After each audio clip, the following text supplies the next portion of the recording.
But my bro kept pushing through. I couldn't see how it went from sun, pointing straight to you.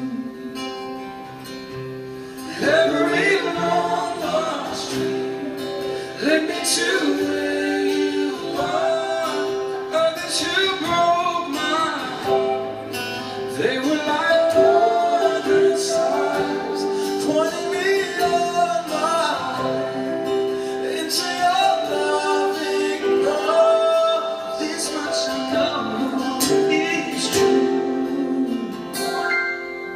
that God bless the broken road and led me straight to you. Well, let me hear from my boys. I know, right? It's insane.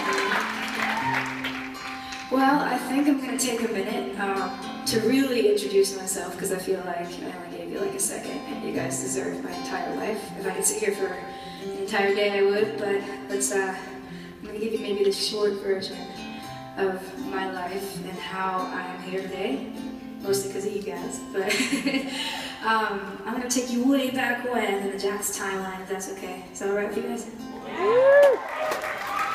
Cool. Story time with Jax. I like it. Oh my gosh. Okay, so I always knew from day one, since I was a tiny little girl, that I wanted to be an entertainer. And not just a singer, not just a performer. I just like to entertain. I like to make people happy. Now, I didn't know to what capacity at this point. I loved going to concerts, and I loved Britney Spears, and I thought I was, I know Britney rocks. I thought I would go to a Britney Spears concert and I would actually turn the opposite way. I would face this way, pretending like I was the one singing and everybody there was there for me. True story. My mom still makes fun of me for that. It was embarrassing. But yeah, I always knew that I wanted to sing to make people happy, and that's what felt right in my heart. So I was in theater, I was Little Orphan Annie, I was running around with my jazz hands, my little 4-year-old self, had my whole entire know-it-all life mapped out. I was going to go to New York City and be a Broadway star, be on stage, and that was what I was going to do. And I was performing, and I loved to do it, even when I was that young. But for those of you who watch the show, there was a bit of a plot twist in my family story. Somewhere. My dad was a first responder in the 9/11 terrorist attack.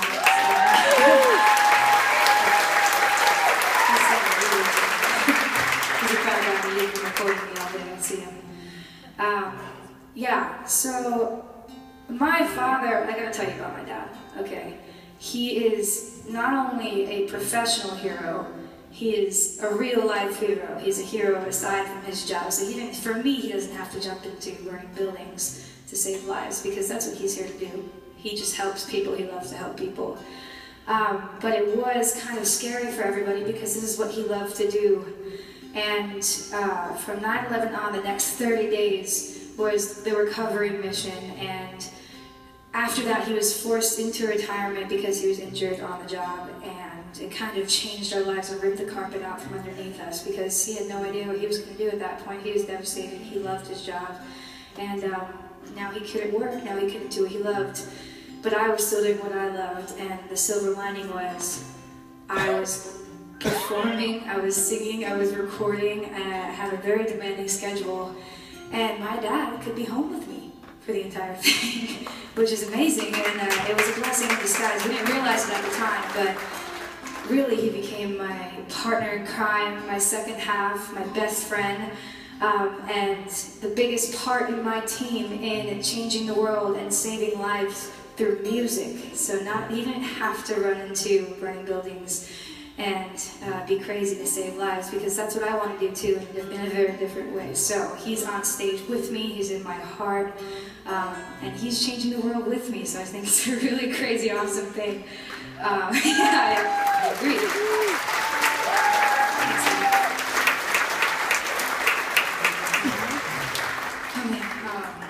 So, just when we thought that we couldn't take any more of a road less traveled, I say we as in my little 16-year-old brother and my mom, or my New York City school teacher mommy, who's out here too, decided we're gonna go audition for American Idol, because we always watched it growing up as a family, just like you guys watch it, and I'm sure there's some little girls out there, I'm seeing them, that are probably gonna audition at some point for a TV show, or follow their dreams of singing, or they're faced the wrong way because they think that this concert is here for them, and it's true, I'm here for you.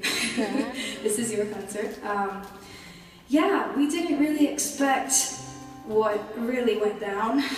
We got a golden ticket, and that was not planned, and it certainly wasn't in the plans for us that I'd be in the finale of American Idol, or I would be on tour in front of you guys, making my dreams come true, performing right in front of you guys, doing exactly what we planned to do, helping people, making people happy through music. Isn't it an incredible thing that this stage could bring happiness to other people just by being a stage? I mean, and music can do that kind of thing.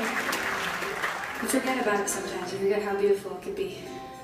But yeah, so besides this family I have with you guys, I made the most amazing family with you guys. I love you. I really do love you. You're doing a beautiful thing just by being here. My family was with me too through this entire thing, and they're my best friends in the world, and they're the greatest team I'm ever going to have, and I'm so blessed that they're in the picture with me. So I'm going to stop rambling now because I don't want to bore you guys, but I think what I'm trying to say is, before I start crying, that they could be something incredibly beautiful in a broken road.